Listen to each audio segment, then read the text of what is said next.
Former police officer Mahmut Taghiyev held a press conference at IRFS regarding the misappropriation of his money by Rasim Abdullayev, employee of Baku City General Police Office.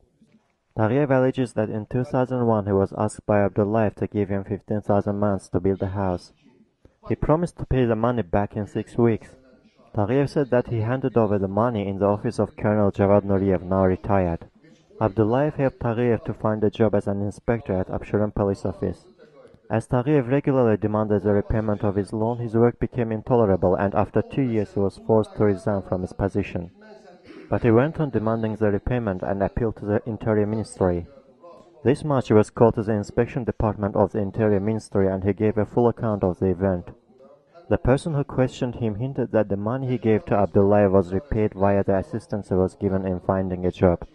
Mahmut Taghiyev said that he will continue to fight for his rights and for the return of his money from Abdullayev. In his turn, Abdullayev said that Taghiyev's demand is an act of slander and that he will appeal to the courts.